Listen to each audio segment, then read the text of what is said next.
नमस्कार, स्वागत है आपका वी टाइम न्यूज पर और आपके साथ मैं हूं पहली चौहान। बढ़ते हैं खबरों की ओर। राज्यपाल सुश्री अनुसुईया उइके से राजभवन जाकर भारतीय जनता पार्टी के प्रतिनिधि मंडल ने मुलाकात कर बस्तर में हुए प्रधानमंत्री आवास घोटाले की उच्च स्तरीय जांच की मांग की। इसके साथ ही भाजपा कार्यकर्ताओं पर प्रदेश सरकार के इशारे पर पुलिसिया दुर्व्यवहार पर भी चर्चा हुई। नेता प्रतिपक्ष संजय पांडे ने कहा कि प्रदेश में जब से कांग्रेस सत्ता में आई है तब से कांग्रेसियों को भ्रष्टाचार करने, भय फैलाने का लाइसेंस मिल गया है।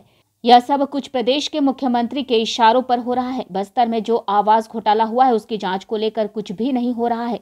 हमारे कार्यकर्ता लोकतांत्रिक ढंग से प्रदर्शन कर रहे हैं तो उन पर पुलिसिया कहर बरपाया जा रहा है। अपने हितों के लिए अलोकतांत्रिक प्रक्रिया को अपनाना कांग्रेस का जन्मसिद्ध अधिकार बन गया है और इसी रास्ते पर कांग्रेस के कार्यकर्ता चलकर सत्ता के आनंद में मस्त हैं। उन्होंने कहा कि बस्तर में मुख्यमंत्री भूपेश बघेल के इशारे पर कांग्रेस के दोषी पार्षद को बचाया जा रहा है, जिस पर पैसा लेकर आवास देने का आरोप है।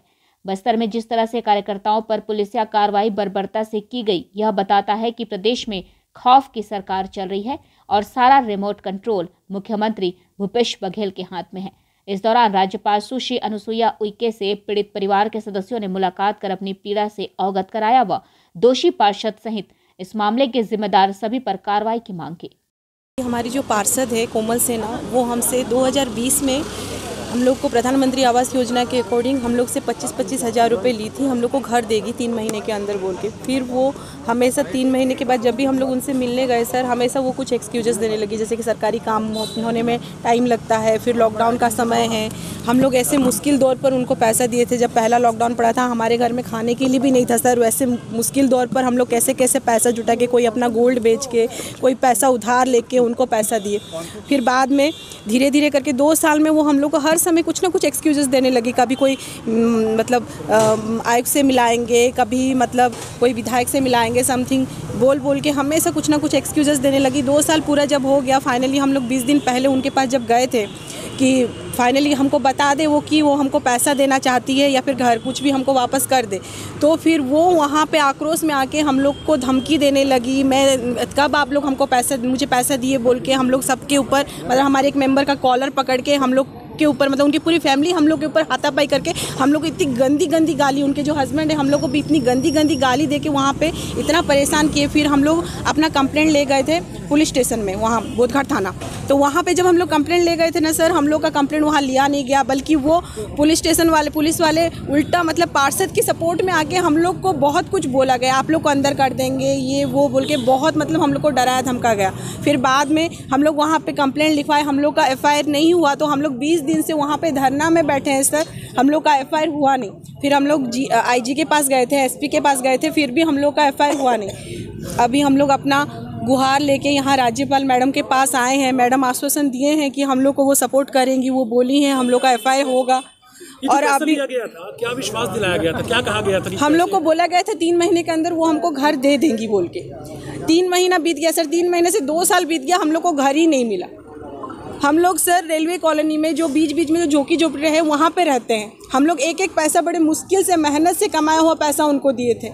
वो हर समय हमको बस बहाना करने लगी और हम लोग को हर समय बोली कि घर मिल जाएगा, घर मिल जाएगा, और फाइनली हम लोग को बाद में बोली कि हमसे पैसा ली ही नहीं है। पीड़ितों के द्वारा थाने में शिकायत करे हुए 25वां दिन और भारतीय जनता पार्टी के अनिश्चितकालीन हड़ताल का जो कि रात दिन वहाँ पर चल रहा है कड़कड़ाती ठंड में, उसका 19वां दिन है।